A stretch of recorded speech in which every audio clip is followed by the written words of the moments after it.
आम्ही म्हणजे तुम्ही आम्ही सारे जना पोट आहे तोंड आहे जीभ आहे सोस आहे चमचमीत गाड्याचा ते आम्ही सारे खवय्ये आम्ही सारे खवय्ये सारे खवय्ये आम्ही सारे खवय्ये एकमेका शिकवित नवे काही बनवावे किती किती चोचले ते जिभेचे हे पुरवावे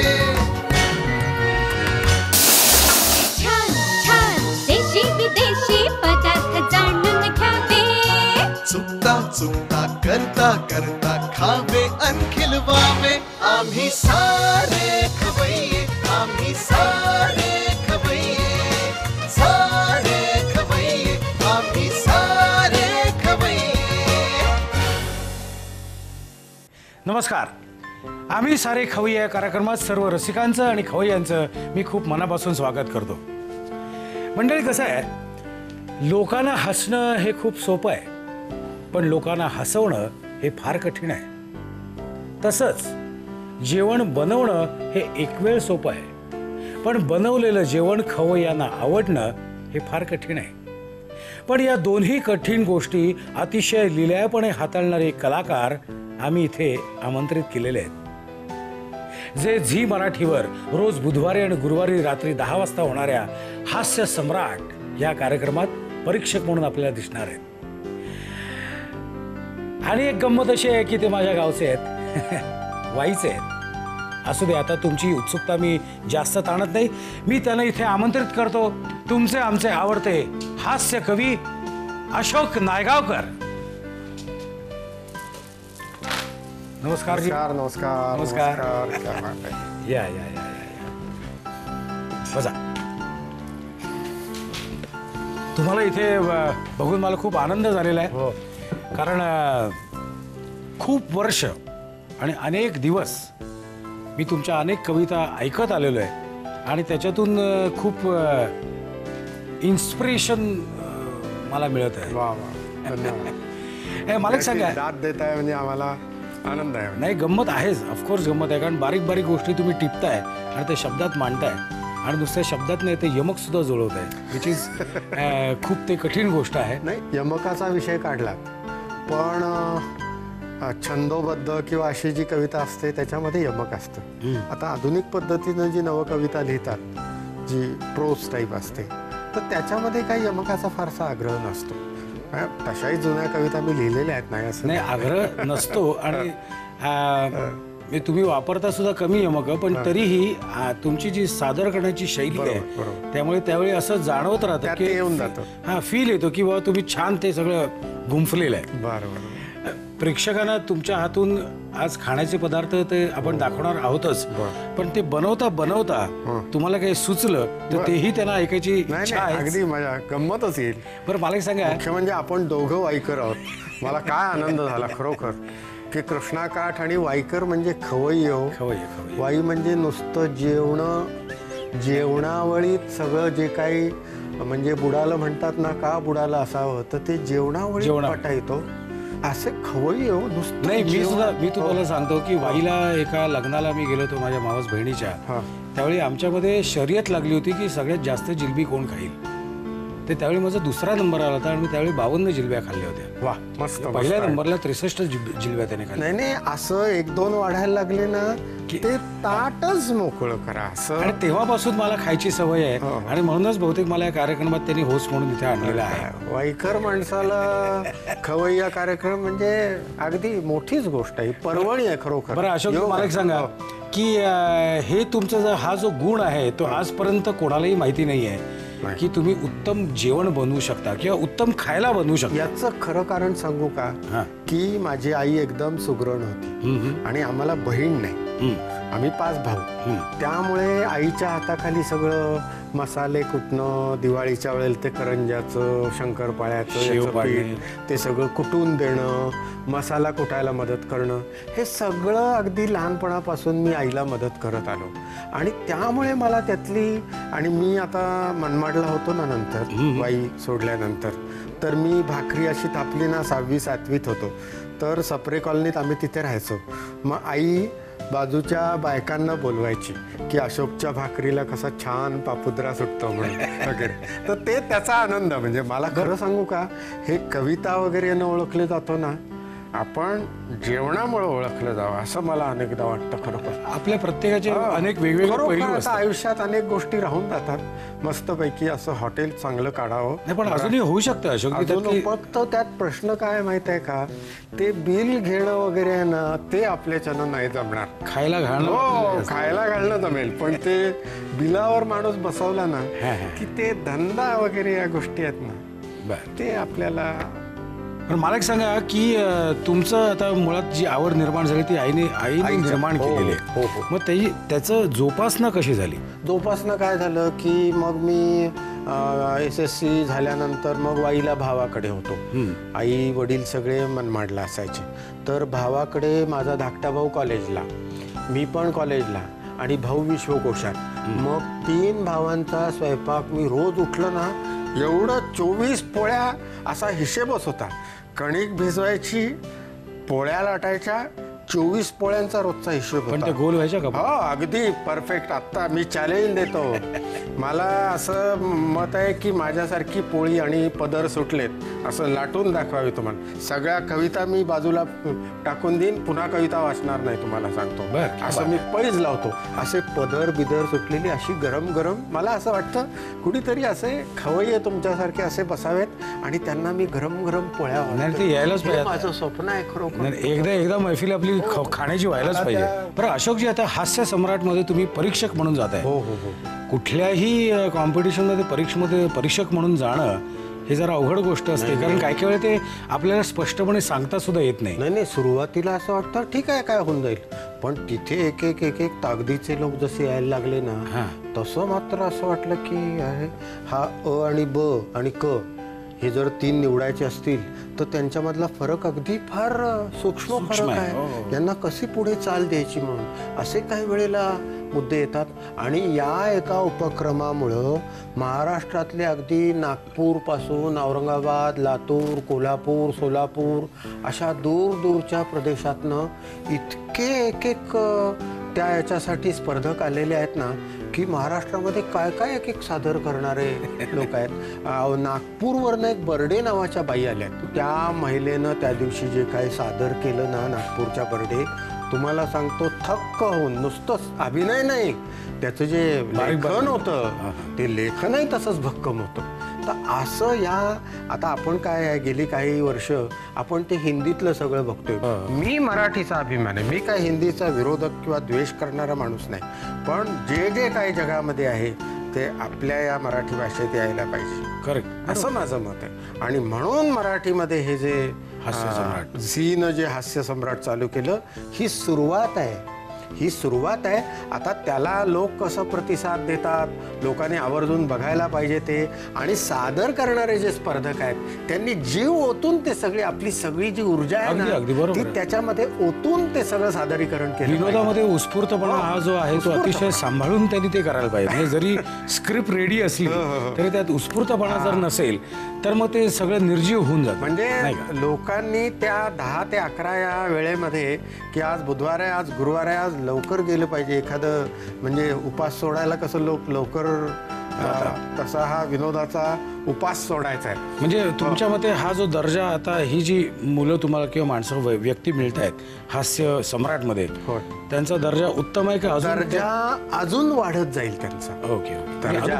अजून सुरुवातीला काही ठिकाणी काय आहे की त्यांना पहिल्यांदाच काही सादर करायला आलेली मंडळी आहे. बरोबर. असंही काही ठिकाणी आहे. आणि त्यांच्या दुसऱ्या किंवा तिसऱ्या याच्यामध्ये त्यांनी खूप छान काहीतरी सादर केलेलं आहे. असाही फरक पडलेला आहे. आमच्या रसिक प्रेक्षकांना आज तुम्ही काय, कुठला पदार्थ दाखवा? आज आता आपण वाई, कृष्णाकाठ, वांगी आणि डाळ वांग भात.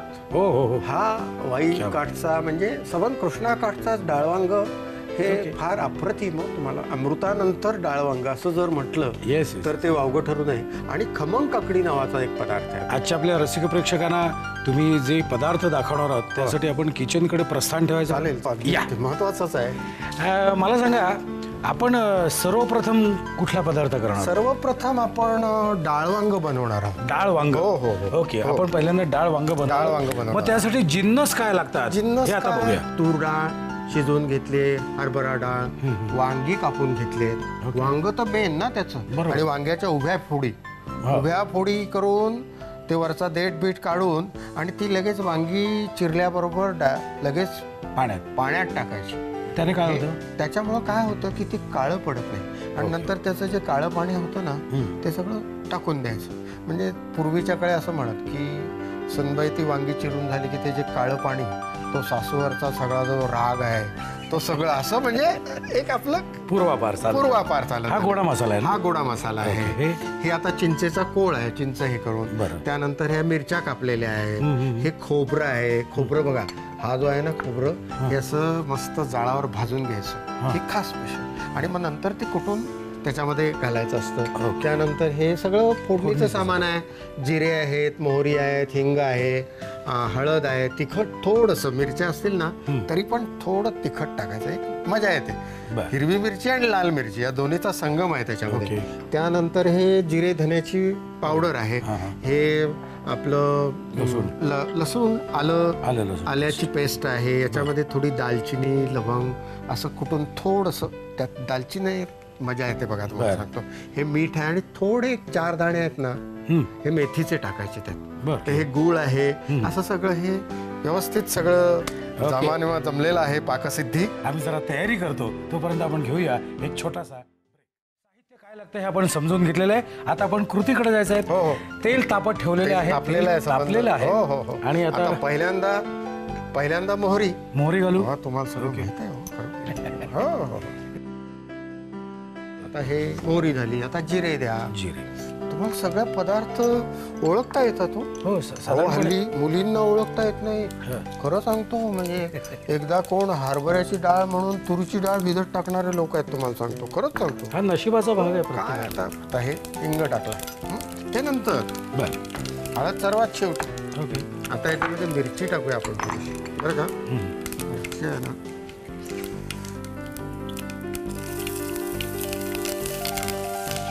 कसं तडतडलं बघा. तुम्हाला तिखट आवडतं का मध्यम आवडतं? फार एकदम तिखट जाळ नाही. अच्छा, तिखट जाळ. आता याच्यामध्ये थोड्या या हे टाकलं, मेथ्या टाकल्या. त्यानंतर ही जी पेस्ट आहे ना ती थोडी टाकायची. थोडी, एवढं असतं नाही जास्त. हा चालेल.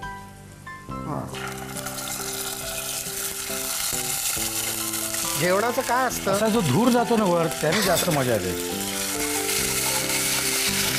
हा क्या बात आहे. किंचित त्यात तिखट टाकायचं.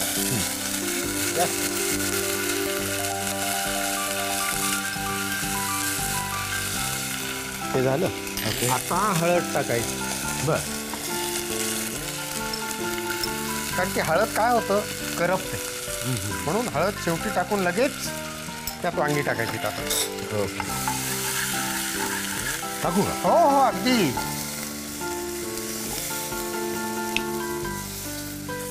हे कोणाच्या तरी नावाने फेकून द्यायचं ना. हो, काळे पाणी. हा. आता हे जे मीठ आहे ना, या ज्या वांगी टाकलीत आपण, थोडं मीठ घालायचं. म्हणजे ती छान शिजतात. बरं. बारीक करून अगदी थोडा 1-2 मिनिटं जरा. वांगी मऊ असतात, शिजतात लगेच. बरं. आणि आता ह्याच्या नंतरची कृती काय? याच्यावरती हा जो चिंचेचा कोळ आहे ना तो थोडा टाकायचा. बरं. एखादा चमचा वगैरे. 1 चमचा 2 चमचे. झालं. आता याच्यामध्ये थोडं 1 चमचाभर 2 चमचे टाका वाटलं. अजून टाकायचं. आता ते पाणी टाका.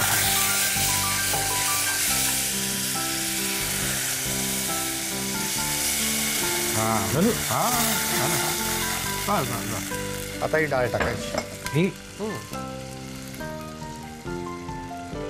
मोठा करा गॅस. बरोबर.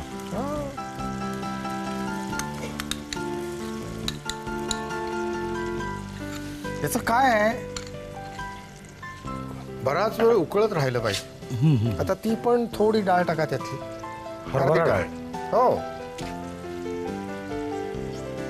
निम्मी निम्मी सगळी नाही. ते दोन्हीचं कॉम्बिनेशन होतं. आता याच्यामध्ये गूळ घालायचा बघा. चिंच घातलीच आहे आपण. चिंच घातली. हो, गूळ घालायचा आता. घाला घाला. आता याच्यामध्ये थोडं मसाला टाकायचा राहिला. गोडा मसाला. बस. नंतर ते हे दालचिनी वगैरे याचं थोडीशी पूड.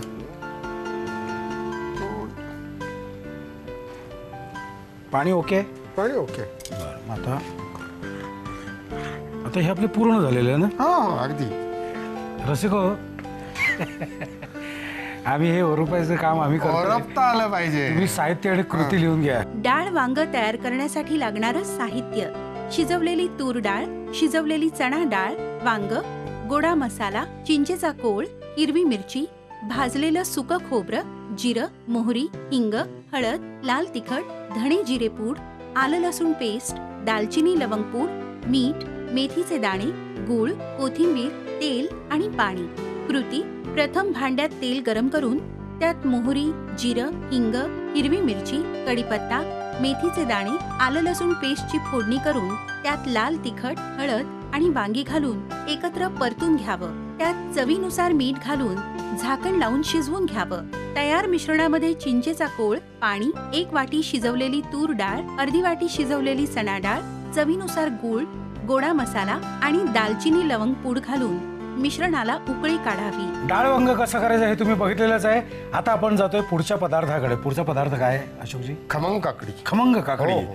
खमंग काकडी नेहमीची नाही आहे, जरा वेगळी आहे आणि ही उपासाला चालते. उपासाला चालते. तुम्ही लक्ष ठेवा, आम्ही कसं बनवतोय, आम्ही जरा तयारी करतो. तोपर्यंत आपण घेऊया एक छोटासा ब्रेक. नंतर सर्वांचं खमंग स्वागत. अशोकजी, आपण आता खमंग काकडी बघणार आहोत. खमंग काकडी. त्यासाठी काय साहित्य आहे जरा सांगता का आमच्या खवय्यांना? साहित्य आहे ना, चोचवलेली काकडी. हे दाण्याचं कूट आहे. हे म्हणजे दाणे भाजून सालं काढून वगैरे छान कूट केलेलं आहे. ते कूट घ्यायचं. नंतर ह्या मिरच्या आहेत. फोडणीचं सगळं सामान आहे. फोडणीचं फक्त जिरे तुपाची फोडणी. बरं. त्याच्यावरती एक हे लिंबाचा रस आहे. आपण असं लिंबू याच्यातनं पिळतो. साखर घालायची असते त्यात. मला असं वाटतं की साहित्य आपण काय ते बघितलेलं आहे. आता आपण कृतीकडे जायचं. हो. बरोबर. आता हे जे काकडी आहे ना, ही अशी, हे बघा पाणी गळतं की नाही. हो. असं पाणी त्याच्यातनं सगळं गळलं पाहिजे. बरं. तर हे आपण याच्यामध्ये घेऊया थोडं. ओके. तर पाणी असं घट्ट पिळून घेतलं ना, म्हणजे ही पातळ होत नाही. हे त्याचं वैशिष्ट्य. बरं. आता याच्यामध्ये थोडं हे जे कूट आहे ना, हे दाण्याचं कूट आपण टाकायचं. बरं का? तुम्ही टाका. ओके. किती टाकू सांगू? टाका. तेवढं लागेल. थोडं घट्ट करत खा. अजून टाका 2-4 चमचे. काय हो, बस. काय झालं?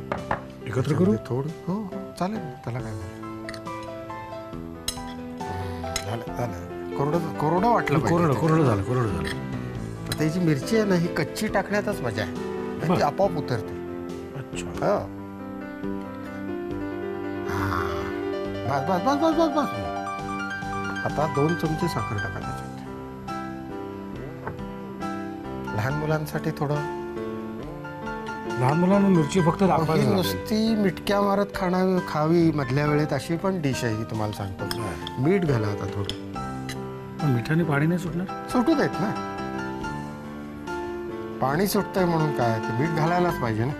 कसं त्याच्यावर मात करण्यासाठीच आपण लिंबाचा रस घाला. ओके.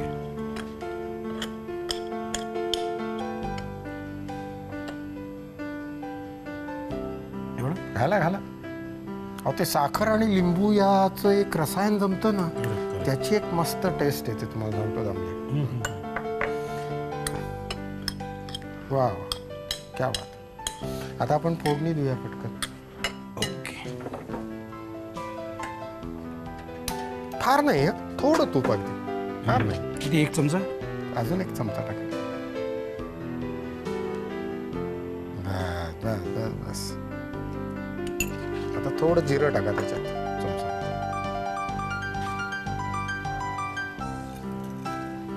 बस बस बस. असं ते जिरा आहे ना, जिरा असं थोडं काळसर झालं पाहिजे, मग जिऱ्याची मजा येते. बघा कढीत वगैरे जिरं काय येस, मस्त येस. लागतं. द्या आता, टाका होतं. हा, चुर्र आवाज आला पाहिजे बघा, ती त्याची खून. की बत्ती लागली. चूर आवाज नाही आला तर तुमची फोडणी बोंबलली. आता करेक्ट बत्ती लागली. अगदी अगदी. आता कोथिंबीर घाला वरती त्याच्यात.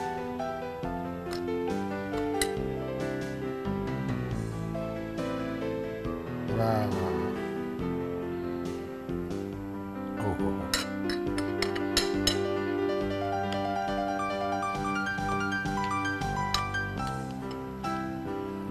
आमची खमंग काकडी तयार झालेली आहे.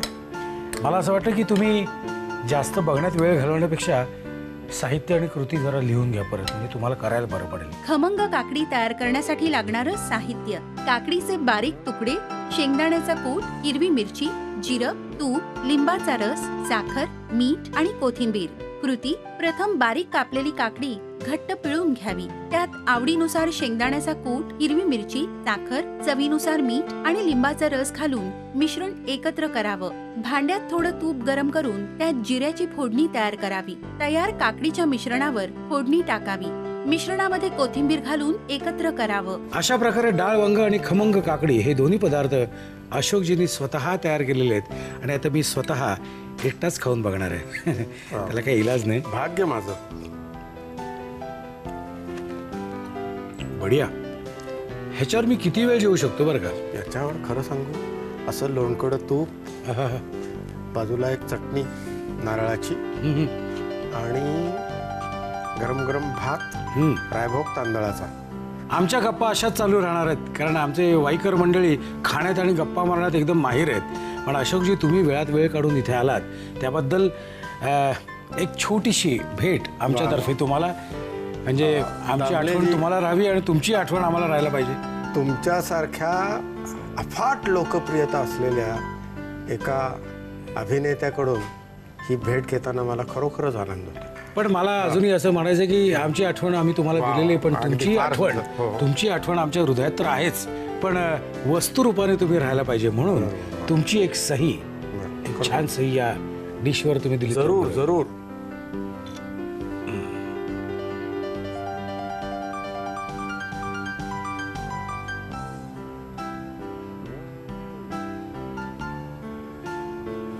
धन्यवाद अशोकजी. वा वा.